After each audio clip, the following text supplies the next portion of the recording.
Active India में आपका हार्दिक स्वागत है। एक्टिव टीम के साथ मैं शंकर धीवा। आज हम पहुंचे हैं मटियाला दिल्ली में और आज हमारे साथ हैं राजेश गहलोत जी। पूर्व विधायक रहे हैं, भारतीय जनता पार्टी में काफ़ी लंबी पारी रही है और ज़मीन से जुड़े हुए हैं। और अभी जो एमसीडी का रिजल्ट आया है जो उनकी परफॉर्मेंस मैं बोलूँ 84% रही, यानी कि 6 सीटों में 5 सीटों पे विजय हासिल की। और ग्राउंड पे काम करते हैं। जब हमने सर्वे किया जनता के बीच में जाके तो लोगों ने हमें बताया कि जो ज़मीन से जुड़े हुए मुद्दे उठाते हैं, चाहे वो पक्का कॉलोनी हो, कच्ची कॉलोनी हो, चाहे देहात के गाँव हो, सभी जगह बराबर काम हुआ। तो हमने बातचीत करेंगे और आपको सर से रूबरू कराएंगे और आगे के घटनाक्रम पे भी बातचीत करेंगे, राजनीति की और गांव के विकास की भी बातचीत करेंगे। देहात के गांव हैं जो यहाँ पे पहला दिल्ली स्टेट है जहाँ पे कृषि मंत्री नहीं है और ज़मीन से जुड़े आदमी पुरानी राजनीति करियर भी रहा है। सर नमस्कार। नमस्ते। सबसे पहले सर आप पूर्व विधायक रहे हो, बीजेपी में काफ़ी लंबा सफ़र तय किया और साथ में जो आपका विधानसभा क्षेत्र आता है, मतलब शहर भी है और देहात भी है, और साथ में एमसीडी चुनाव की जो परफॉर्मेंस बहुत अच्छी रही उसके लिए आपको मैं सबसे पहले बधाई देता हूँ। धन्यवाद।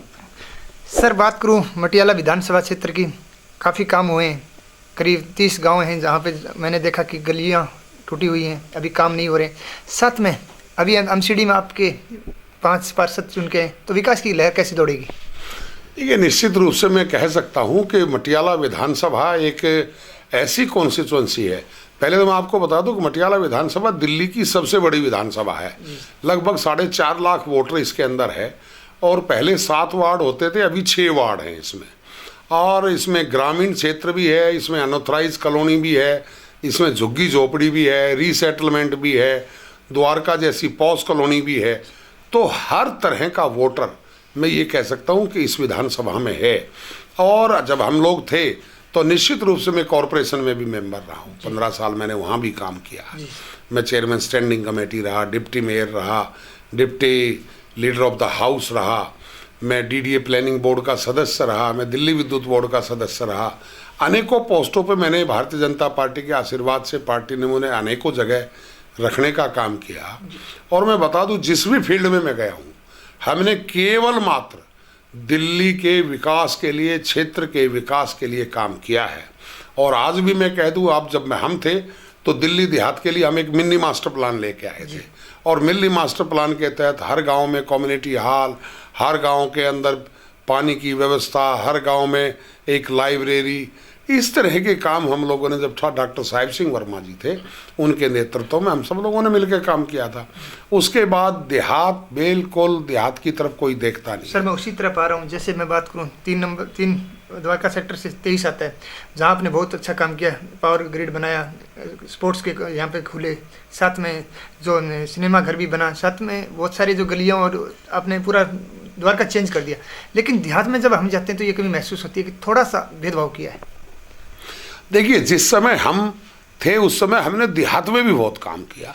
हमने हर गांव में अपनी प्राइवेट ऑर्गेनाइजेशन थी हमारी, ग्रामीण स्वाभिमान, डॉक्टर साहिब सिंह वर्मा जी के नेतृत्व में हम सब लोग मिलकर चलाते थे। हर गांव में हमने लाइब्रेरी खोलने का काम किया। हर गांव में एक ऐसा कम्युनिटी हॉल जिसके अंदर 5-5, 6-6 दुकानें थी, जिसमें कोई राशन की दुकान होती, कोई और छोटा मोटा काम होता, कोई इस तरह का जो छोटी चीज़ें हैं वो सब होती। और एक एकड़ के, 2-2 एकड़ के, 3-3 एकड़ के बहुत बड़े कम्युनिटी हॉल, जहाँ आज बच्चों की शादियां करते हैं तो 20-20 लाख रुपए कम्युनिटी हॉल के लिए ले लेते हैं। उसके लिए भी हमने काम किया। और लेकिन उसके बाद में सरकार चली गई, उसके बाद हम लोग आए नहीं। और कभी कांग्रेस के हाथ में, कभी अब ये केजरीवाल के हाथ में, ऐसे झूठे लोगों के हाथ में कमान चलेगी। अभी भी जैसे द्वारका है, द्वारका हम लोगों के पास है क्योंकि यहाँ पर डीडीए काम करती है। आज भी हम कह सकते हैं कि द्वारका देश की सबसे सुंदर उपनगरी है क्योंकि यहाँ पर कन्वेंशन सेंटर बन रहा है जो वर्ल्ड फेम की एक लैंडमार्क बनेगा द्वारका के लिए। पूरी दुनिया के राष्ट्र अध्यक्ष जब यहाँ कन्वेंशन सेंटर में आएंगे तो निश्चित रूप से द्वारका का नाम ऊंचा होगा। यहाँ पर भारत वंदना पार्क बना रहे हैं 200 एकड़ में, जो दुनिया का सबसे सुंदर इंडूसमेंट पार्क हम लोग बना रहे हैं।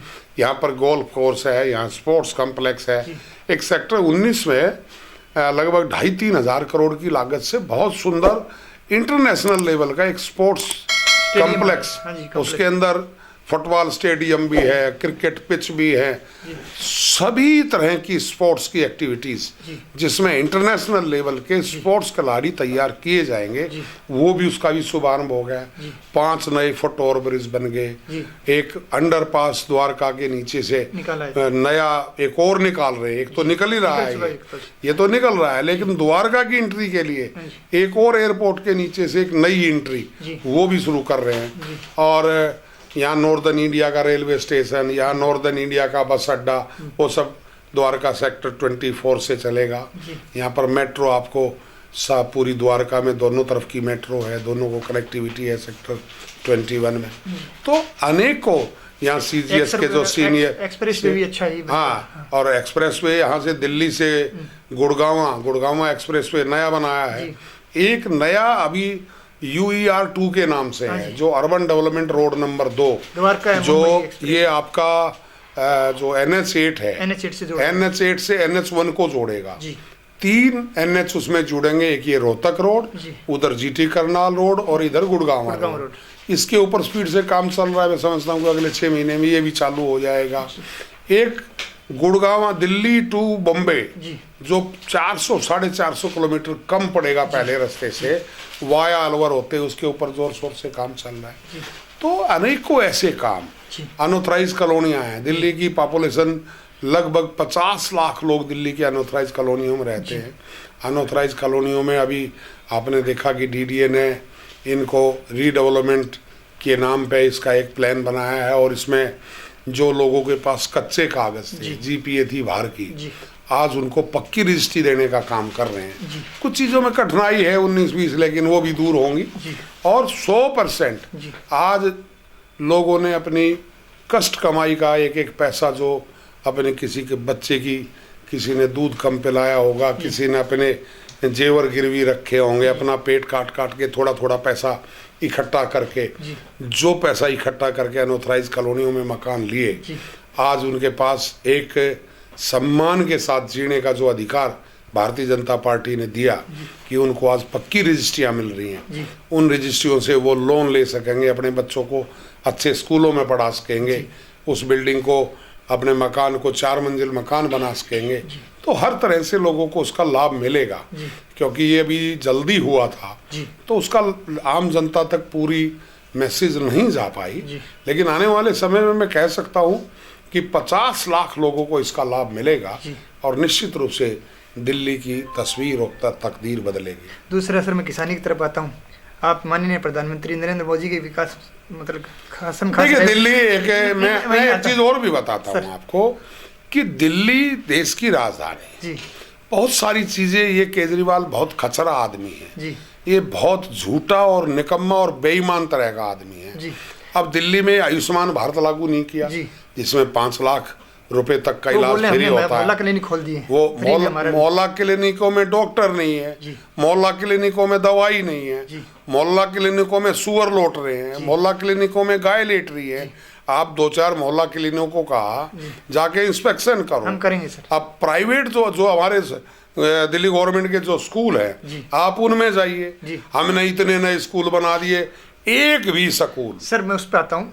आपने बिल्कुल सही कहा कि दिल्ली ने ये बोला था कि हमने 600 स्कूल बना दिए। तो हमने विधायक साहब से बातचीत की थी, उन्होंने हमें एक प्रश्न किया हमारे से कि हमारे पास में ज़मीन नहीं है DDA की।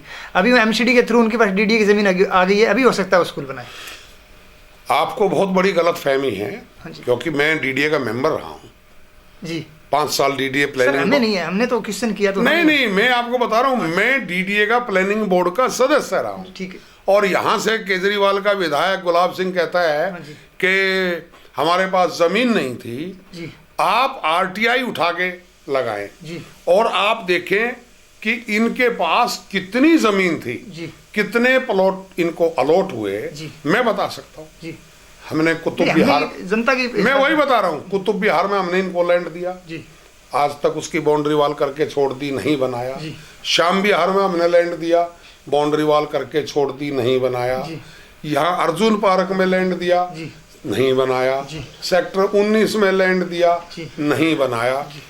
20 स्कूल की जगह तो मैं बता सकता हूँ, जिस कार्यकाल में मैं 11-12 महीने के लिए MLA बना, मैंने जमीन लेके बाउंड्री वॉल करा के और उसकी तैयारी कर दी। बिल्कुल, आपको नॉलेज आप बता रहे हो। हमने जो पर्सन किया उन्होंने हमें बोला कि ज़मीन नहीं था। मैंने ये भी पूछा था कि सर फिर आप वादा करते हो कि 600 स्कूल खोले, तो हमने ये भी क्वेश्चन किया कि फिर हो सकता है आपने पेंट किया। बोला पेंट नहीं, हमने कमरे बनाए। उन्होंने कमरे को ही काउंट कर लिया, गिनती में किया। देखिए मैं बताऊंगा आपको, जहाँ तक कमरों का सवाल है, आप आज जमाना बदल गया है। अब टीन टप्पर का या गाटर का उसका स्कूल नहीं बनता है, आप लेंटर के स्कूल बनते हैं जहाँ गर्मी कम लगे बच्चों को। आज दिल्ली के स्कूलों में जाके देखो, जगह जगह कड़ी और टुकड़ियाँ, वो गाटर और टुकड़ी से छतों के ऊपर स्कूल डाल दिए, वो डाल दिए कमरे। और उन कमरों में जिस कमरे की लागत मुश्किल से 5-7 लाख रुपए है, वो 33-34 लाख का, वो भी गाटर टुकड़ी का कमरा, उसमें बहुत भयंकर भ्रष्टाचार है। पंजाब में जाके बोलता है मैं नशा मुक्त करूंगा, दिल्ली में जगह जगह हर वार्ड में 10-10 शराब के ठेके, मार्केटिंग ज्यादा है बेसिकली। शराब, दिल्ली में शराब के ठेके खोलने, शराब पे आएंगे हम लोग। दिल्ली में नशा बांटने का काम। सर हम उस पे भी आएंगे, पहले मैं ये शिक्षा पे हम बात कर रहे हैं। आप बोलना चाह रहे हो पंजाब में उन्होंने वादा किया, ठीक है, वहाँ उनकी सरकार आ गई, तो आपको लग रहा है कि मार्केटिंग ज्यादा हो रही है या ग्राउंड पे काम दिखता नहीं, लोग विश्वास कर रहे हैं? दिल्ली का कष्ट कमाई का जो टैक्स का पैसा है वो केवल एडवर्टाइजमेंट पे है। एक अखबार में आप ऐड दे रहे हो, एक अखबार में ऐड दी जाती है, भाई मैं दिल्ली में हूँ तो दिल्ली का एक पेज है, आप उस पे ऐड दोगे तो मान लीजिए आपके 5,000 रुपये लगेंगे। और अगर आप फ्रंट पेज पे ऐड दोगे जो पूरे देश में जाता है तो वही ऐड आपकी 5 लाख की हो जाती है। अब ये दिल्ली में कोई काम झूठे रूप में प्रसारित करता है और वो पूरे देश में देता है, पूरे देश के लोगों को गुमराह करने की प्रयास करता है। दिल्ली का कष्ट कमाई का पैसा सारा ही तो ऐड पे जा रहा है, एडवर्टाइजमेंट करता है। बिल्कुल, आप बिल्कुल सही बोल रहे हो, जा रहा है, मैं भी आपकी बात मान लूँ, लेकिन जनता क्यों विश्वास कर रही है? देखिए क्या होता है, हमारे देश की जनता बहुत भोली है, आज भी वो नेताओं पर विश्वास करती है। और जब बहुत बहकावे में कोई इतना झूठ बोल दे कि लोगों को विश्वास हो जाता है, गरीब आदमी सोचता है हमारा कुछ दिन बदलेंगे, हमारे पास कुछ आएगा, कुछ भी झूठ पर प्रसारित कर दे, आपको बिजली फ्री दूंगा, आपको पानी फ्री दूंगा, आपको डीटीसी में फ्री दूंगा, आपके पूरे देश में दर्शन कराऊंगा, तो लोगों को नेचुरली है कि उस झूठ के प्रचार में लोग फंसे और सरकार बना पाए। ऐसा नहीं लग रहा कि जो कांग्रेस ही मतलब आम आदमी पार्टी है, क्योंकि 70% नेता तो उसके कांग्रेस के हैं, ये हमने बातचीत देखिए कांग्रेस के बारे में क्या विचार है? देखिए कांग्रेस दिल्ली में समाप्त हो चुकी है। 100% मैं कह सकता हूँ, 100 का 100% वर्कर, 100 का 100% नेता, 100 का 100% उनका वोटर वो आम आदमी में शिफ्ट हो गया। अब ये केजरीवाल जो है वो सेकंड कांग्रेस ही है और कुछ नहीं। सर फिर मैं एक बार किसानी की तरफ लेके जाना चाहता हूँ आपको। पहले मैं बातचीत करूँ दिल्ली के किसानों को। पहला स्टेट है जहाँ पे कृषि मंत्री नहीं है। हमने लोगों से बातचीत किया कि हम ट्रैक्टर तक नहीं ले सकते, ट्यूबवेल लगाने के लिए कनेक्शन हमारे को नहीं मिल रहा है, ज़मीन की रजिस्ट्रियाँ नहीं हो रही हैं, उनके लिए क्या कदम उठा रहे हैं? देखिए निश्चित रूप से हम लोग, क्योंकि अभी दिल्ली में सरकार नहीं है, लेकिन हम लगातार भारत सरकार से इन मुद्दों पर बातचीत करते रहे हैं। धारा 81 जैसे अभी जो गांव शहरीकृत हो गए उनके ऊपर से धारा 81 हट गई है। कुछ आज भी पेरिफेरियल जो हरियाणा बॉर्डर के साथ साथ एक एक गांव हैं, ऐसे दिल्ली के 20-30-40 गांव होंगे जिनमें अभी, क्योंकि वो शहरीकृत नहीं है तो उनमें 81 लगती है। तो शहरीकृत गांव से 81 समाप्त होगी और धारा 33 वो भी धीरे धीरे हमने अभी लिख के भेजा है कि भाई 81 और 33 दोनों खत्म कीजिए, क्योंकि 81 में किसान अगर उसको आप ट्यूबवेल नहीं लगाने दोगे, आप उसको बिजली कनेक्शन नहीं दोगे, फसल कैसे तो वो कैसे फसल बोएगा, और फसल नहीं बोएगा तो वो कहते हैं आपने एग्रीकल्चर इसमें किया नहीं तो आपका 81 में सरकारी ग्राम सभा हम जमीन कर देंगे। इसी तरह से अगर किसान को जरूरत है, उसके बेटे का बेटी की शादी है, कमाई का साधन कोई है नहीं, वो चाहता है मेरे पास 2 एकड़ जमीन है, मैं इसमें से आधा एकड़ बेच दूं, तो धारा 33 लागू हो जाती है। वहाँ बेच नहीं पाता, वहाँ वो बेच नहीं लोन पाता, भी नहीं ले पाता, लोन तो देते ही नहीं है, तो ना लोन देते उसके ऊपर और ना उसके ऊपर जो है वो बेच पाता है। तो धारा 33 को समाप्त करने का हम प्रयास कर रहे हैं, उसके ऊपर लगातार हम दिल्ली गवर्नमेंट पे भी दबाव बना रहे हैं, वो प्रस्ताव भेजे, और केंद्र से भी हम बात कर रहे हैं कि धारा 33 खत्म की जाए, 81 खत्म की जाए, किसानों को उनकी जमीन पर अपने बच्चों को पढ़ाने के लिए लोन दिया जाए, क्योंकि जब आप एक 50 गज के मकान पे देने के लिए तैयार हो और जिसकी करोड़ों की कीमत है वो उस पर आप दे नहीं रहे हो, तो ये भी होना चाहिए कि एग्रीकल्चर लैंड पे उसको लोन मिलना चाहिए। इसके साथ साथ जो भूमिहीन लोग हैं, बहुत सारे लोग दिल्ली के, कुछ हमारे हरिजन भाई हैं, कुछ अदर कास्ट हैं जो निम्न वर्ग से आते हैं, और उनको भी कच्चा कॉलोनी की बात कर रहा हूं। कच्ची कॉलोनी की बात नहीं कर रहा मैं, गांव के भूमिहीन लोगों की बात कर रहा हूँ, जिनको 20 पॉइंट प्रोग्राम में 1-1 एकड़ जमीन मिली हुई है। उनमें से 90% लोगों की आज तक भूमि दर ही नहीं चढ़ी। हम उसके लिए भी प्रयास कर रहे हैं कि इनको भूमि दर बनाया जाए। केजरीवाल झूठ बोल के उनकी वोट ले गया, अब उनसे बात नहीं कर रहा है, तो वो उनको भी भूमि दरी मिल जाए, उनको भी एक मान सम्मान के साथ उनकी जमीन उनके नाम चढ़ जाए, तो वो भी एक बहुत बड़ा काम लोगों के लिए होगा। और देहात में किसानों को ट्यूबवेल मिले, इसके लिए सिस्टम होना चाहिए कि भाई आप बीडीओ के पास जाए, बीडीओ उसको वेरीफाई करे और ट्यूबवेल लगाने की परमिशन दे। लेकिन केजरीवाल उस काम को भी नहीं कर रहा है। कोई लगा भी लेता है तो आम आदमी पार्टी का रुख ही नहीं है बेसिकली। 100% देहात के खिलाफ है केजरीवाल। और जिस स्टेट का मुखिया वो अगर कहीं जा ही नहीं सकता, उसको गांव का एक भी नाम याद नहीं है, तो वो क्या काम करे। ये सर बात करूँ किसानी पे, मैं दोबारा आता हूँ। सेंटर की आपने बातचीत की, एक बार मैं किसानों की तरफ ध्यान दिलाना चाहता हूँ कि एमएसपी का वादा किया था सरकार ने 1 साल पहले, और कल हमारे किसी किसान नेता से बातचीत हुई थी कि फिर टिकरी बॉर्डर को घेरने वाले हैं किसान।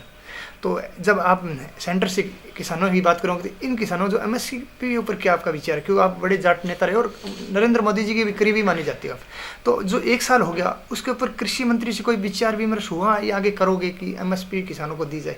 हर नौकरी करता है उसकी एक सैलरी हर साल डीए लगता है, प्राइवेट हो या सरकारी हो, लेकिन किसान का कोई डीए नहीं है। फसल का एक न्यूनतम मूल्य मिल जाए, एमएसपी समर्थन मूल्य मिल जाए, तो किसान का भला हो सकता है। किसान की तरफ अभी थोड़ा सा ध्यान दिया गया, 2000 से बढ़ा के 6000 रुपये किस्त की गई है सालाना, उसमें थोड़ा सा। और साथ में हरियाणा की बात करूं तो सोलर पे भी, राजस्थान में भी सोलर पे सब्सिडी दी जा रही है। तो एमएसपी के ऊपर आपका क्या विचार है? देखिए, मैं निश्चित रूप से कह सकता हूँ, एक तो ये दिल्ली के जो किसानों की आप बात कर रहे हो, मैं बेसिकली हरियाणा, नहीं, मैं पूरे देश के किसानों की बात कर रहा हूँ। जो लोग ये पहले भी जो धरने पे बैठे थे और अभी भी जो दिल्ली को घेरने की बात कर रहे हैं, सही मामले में तो उनमें से कोई भी ऐसा किसान नेता नहीं है। वे बहुत बड़े जमींदार हैं, और ये थ्रू प्रॉपर कनाडा और इधर उधर जो सरदार ऑर्गेनाइजेशन है, जो खालिस्तानी समर्थक हैं, आप पंजाब के आम किसान आप देख लीजिए इसमें शामिल नहीं थे, लेकिन जो ज़्यादातर बाहर से जो ऐड मिल रही थी, पैसा मिल रहा था, उनके थ्रू जो यहाँ दिल्ली में उपद्रव मचाया गया, दिल्ली में जिस तरह का काम किया गया, तो वो आप लोगों ने देखा। अब महेंद्र सिंह टिकैत अपने आप को किसान नेता बोलता है। उत्तर प्रदेश में राकेश टिकैत, महेंद्र सिंह का टिकैत का लड़का, सही मायने में महेंद्र सिंह टिकैत जी नेता थे, लेकिन राकेश टिकैत तो व्यापारी, ये तो धंधा करता है और दूसरी पार्टियों से अपना तालमेल करता है, रजिस्ट्रेशन शुरू कर देता है। अब आप देख लीजिए राकेश टिकैत ने क्या कर लिया, उत्तर प्रदेश में डबल उसके साथ तीन स्ट्रेंथ के साथ दोबारा जीत के आए 3 बार। और ये महेंद्र सिंह, ये क्या नाम है, राकेश टिकैत जो है 2-3 बार चुनाव लड़ लिया, इसकी जमानत जब्त हुई। तो इसी तरह से पंजाब में भी जो किसान नेता बने हुए थे वो चुनाव लड़े, जमानत जब्त हुई है उनकी। अगर आप किसानों की बात कर रहे हो, निश्चित रूप से मैं इस बात को मानता हूँ कि किसानों को एमएसपी मिलना चाहिए। जब कोई भी छोटी से छोटी फैक्ट्री बनती है, वो अपना माल बेचता है, तो अपने माल का रेट तय करता है, ये बात और वो मार्केट में अपने रेट पे बेचता है। एक किसान ही ऐसा है जिसका कोई एमएसपी नहीं है, वो अपने माल का खुद रेट तय कर ही नहीं सकता, और वो अपने पास भी नहीं रख सकता, क्योंकि उसका एक माल ऐसा है वो बेच भी नहीं सकता। घर रखेगा तो उसके लिए स्टोरेज चाहिए, और स्टोरेज नहीं होगा तो उसका फसल खराब होगा, डबल खर्चा होगा। और क्योंकि किसान की कमाई नहीं है, उसको लोगों से कर्जा ले रखा है, वो देना ही देना है, तो उसको मंडी में बेचना पड़ता है, और जो मंडी में भाव लगता है वो बेचना पड़ता है। कई बार हम देखते हैं एमएसपी भी तय कर देती है सरकार, फिर भी उससे नीचे बिकता है। तो निश्चित रूप से किसान के लिए कोई ना कोई ऐसा सिस्टम बनाना पड़ेगा जी ताकि किसान को 100% जी उसका रेट मिल सके। जी बहुत सारी चीज़ों को, क्योंकि किसान एक भोला किसान, जी किसान बहुत सारी चीज़ों को समझ ही नहीं पाया जी और कुछ इस तरह के एलिमेंट जो देश का एक जो सौंदर्यपूर्ण वातावरण बना हुआ था जो खराब करना चाहते थे जी वो उसमें कामयाब रहे। नहीं तो किसान तो देश का, मैं तो एक किस्म से भगवान ही मानता हूँ किसान को, जी। क्योंकि किसान एक अन्नदाता है जी जो देश का पेट भरने का काम करता है। और अगर खुद वो किसान भूखा रहे तो फिर कोई बात रहती नहीं। तो निश्चित रूप से हम अपनी सरकार से भी लगातार बात कर रहे हैं और हम लोगों से भी जो हो पा रहा है, हमारी सरकार भी लगातार उसमें काम कर रही है। और निश्चित रूप से किसानों के लिए अब पहली सरकार है मोदी जी की, जिन्होंने हर किसान को 6,000 रुपये सालाना पर एकड़ देने का काम किया। उससे पहले तो किसी सरकार ने दिया नहीं। फसल बीमा योजना मोदी जी लेके आए और जितना भी खाद है, चाहे वो DAP है, यूरिया है, जब तक मोदी जी नहीं थे तो ब्लैक मार्केटिंग होती थी। जी अभी थोड़ा सा ब्लैक मार्केटिंग अभी हुआ, लेकिन ज़्यादा दिक्कत नहीं हुई, हमने उस पर भी। लेकिन कोई भी कहीं पर भी बहुत ज़्यादा दिक्कत कहीं पर आई नहीं जी। और निश्चित रूप से मैं कह सकता हूँ कि जहाँ पर 100% ब्लैकिंग होती हो, अगर आपने 95% सुधार कर दिया तो एक बहुत बड़ा सुधार है। जी निश्चित रूप से मैं कह सकता हूँ कि आने वाले दिन किसानों के हैं और किसानों के भले के लिए नरेंद्र मोदी जी की सरकार लगातार बहुत अच्छा काम कर रही है। MSP को भी ठीक करेंगे और किसानों की और भी जो ज़रूरतें हैं उनको भी पूरा करेंगे। दूसरा सर, मैं घूम फिर के वहीं आता हूँ, सीढ़ी चुनाव की साइड में आता हूँ, आम आदमी पार्टी और आपकी BJP पे आ रहा हूँ। रोजगार की जो प्रॉब्लम बहुत बड़ी है ना, अब महंगाई और रोजगार। नहीं, मैं सर बताता हूँ, मैं वही बता रहा हूँ, सुन लीजिए। MCD कोई रोजगार नहीं, MCD पे नहीं आ रहा हूँ, दिल्ली पे आ रहा हूँ मैं, BJP पे आ रहा हूँ और आम आदमी पार्टी। यही डिफरेंस मैं आपको थोड़ा सा, लोगों पे हम सर्वे करते हैं तो ये बीच में बहुत मुद्दा आता है, अहम मुद्दा, कि केजरीवाल को हम क्यों चुनते हैं। तो लोग बोलते हैं कि रोजगार नहीं है। जैसे हमारी नौकरियां चली गई, 10-15 हज़ार की नौकरी करते हैं, तो बिजली या पानी हमारे 2,000 का माफ़ हो जाए तो हमारे को जो बजट है हमारे करता है वो बना रहे। तो आप जो BJP के बहुत बड़े बड़े नेता भी बोल चुके हैं कि ये रेवड़ी बांट रहे हैं, केजरीवाल जी ये बांट रहे हैं। तो ऐसा हमारा जो सर्वे हम लोगों के बीच में करते हैं तो ये चीज़ आती है, यदि आप रोज़गार दे दोगे तो लोगों को फ्री चीज़ नहीं चाहिए। जैसे कि आप बात करूँ मैं किसानी की, जैसे किसान अपने खेत में काम करता है तो वो आपको चुन के आ रहा है, आपकी पॉलिसी को विश्वास रख रहा है। गुजरात में आपने बम्पर जीत दर्ज की और हिमाचल में भी लगभग ठीक सीट आई और MCD में भी ठीक रहा। तो मैं ये बोलना चाह रहा हूँ कि सेंटर की बात करूँ मैं, आप अग्निवीर लेके आए हो जिससे बहुत सारे आप फिर मैं बोलोगे कि ये तो युवाओं को भड़काने की साजिश थी। तो सर मैं ये बोलना चाह रहा हूँ, रोज़गार यदि मिल जाएगा लोगों को, और आप जब हम ग्राउंड पे सर्वे करते हैं तो ये सच्चाई है, रोज़गार होगा तो सारी समस्याएं मिट सकती हैं। आपको लोगों को ना तो फ्री का चाहिए और लोग दिल से मेहनत करेंगे। रोज़गार पे क्या विचार और क्या पॉलिसी कुछ आ रही है क्या? देखिए, दुनिया में, पूरी दुनिया में जी आप कहीं भी चले जाए, जी अभी है थोड़ा सा, नहीं मैं बता रहा हूँ, पूरी दुनिया में आप कहीं चले जाए, जी 100% लोगों को रोजगार या सरकारी नौकरी गवर्नमेंट नहीं प्रोवाइड करा सकती। जी भारतीय जनता पार्टी की मोदी सरकार जी एक बहुत बड़ा प्रयास कर रही है, क्योंकि सर 17 स्टेट में आपकी मैं वही सरकार कह रहा हूँ। सरकार, मोदी जी की एक सरकार रोजगार के क्षेत्र में जो सरकारी नौकरियां हैं जी उनकी तो फिलअप कर ही रही है, जी लेकिन उनके साथ साथ जी आम नौजवानों को स्वावलंबी बनाने का काम कर रही है। जी और उसके साथ आप लोगों ने देखा कितने बड़े बड़े training centre free of cost, जिसमें उसमें ट्रेनिंग सीखने वाले को भी पैसे देते हैं, स्किल डेवलपमेंट की। उसमें स्किल डेवलपमेंट में बहुत बड़ा एक पूरा अभियान चलाया गया, लोगों को स्किल्ड किया गया। और तो थोड़ा सा कोरोना की वजह से 2 साल का बहुत खराब हुए और उसी दौरान वो स्किल्ड का उससे 1-1.5 साल पहले, 2 साल पहले स्टार्ट हुआ था। आने वाले आप समय में देखोगे टाइम लगेगा कि हाँ समय लगेगा, लेकिन आने वाले समय में हिंदुस्तान का एक एक नौजवान खुद नौकरी नहीं औरों को भी नौकरी देने का काम करेगा, इतना आत्मस्वावलंबी बनेगा और अपने पैरों पे खड़ा होगा और उसके अंदर वो औरों को भी रोजगार दे। ये व्यवस्था भारत सरकार का। बिल्कुल आपकी, मैं स्किल डेवलपमेंट की तारीफ करते हैं जो प्रधानमंत्री योजनाएं आती है, लेकिन सर ग्राउंड पे नहीं उतर पा रही है। आप बिल्कुल सही बोल रहे हो। देखिए, आप एक बात समझ लीजिए, समय लगता है हर चीज में, हर चीज में समय लगता है। और धीरे धीरे उन चीज़ों पे बहुत जोरों से काम चल रहा है। जी लोग पहले भारतवर्ष को खुद राजीव गांधी जी कहते थे जी। कि मैं 1 रुपया भेजता हूँ तो 5 पैसे नीचे जाता है। जी। आज वो डायरेक्ट पैसा 100 रुपये अगर मोदी जी भेजते हैं, 1 रुपया भेजते हैं तो 1 का 1 सीधा उसके खाते में जाता है। आप लोगों ने देखा किसानों को 6,000 रुपये पर एकड़ दिया तो 6 का 6 उसके अकाउंट में गया है। हम सरकार की नीयत पे सवाल नहीं उठा रहे। मैं वही कह रहा हूँ आपको कि इन चीज़ों में समय लगता है जी। और समय धीरे धीरे जैसे आगे बढ़ेगा वैसे वैसे निश्चित रूप से रोजगार की तरफ भी एक बहुत बड़ा कदम होगा। आज बड़ी बड़ी फैक्ट्रियां हिंदुस्तान में आ रही, आपका यही एप्पल का फोन, सैमसंग का फोन जो यहाँ हमारे यहाँ बनते ही नहीं थे देश में, आज वो यहीं बन रहे हैं। नोएडा में बहुत बड़ी बड़ी इंडस्ट्रीज आ रही हैं, गुड़गांव में आ रही हैं, दिल्ली में आ रही हैं और बहुत सारी चीज़ों को सरल किया गया। निश्चित रूप से उसका आने वाले समय में आपको लाभ दिखाई देगा। केजरीवाल का भी अभी जो आने वाला विधानसभा का चुनाव है आपको दिखाई देगा कि इसका फ्री का फंडा कब तक चलेगा। ग्राफ तो गिरा इसमें कोई 11-12% भारतीय जनता पार्टी की वोट इस चुनाव में बढ़ी है। समझे, अभी तक हम लोग ट्रायंगुलर में जीतते थे, अब की बार डायरेक्ट फाइट में जीते हैं।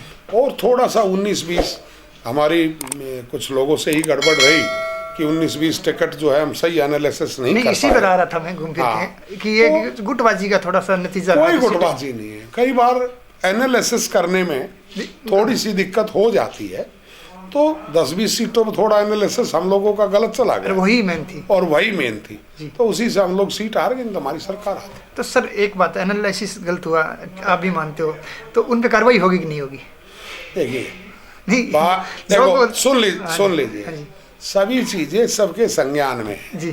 राष्ट्रीय नेतृत्व इन चीजों को देखता है।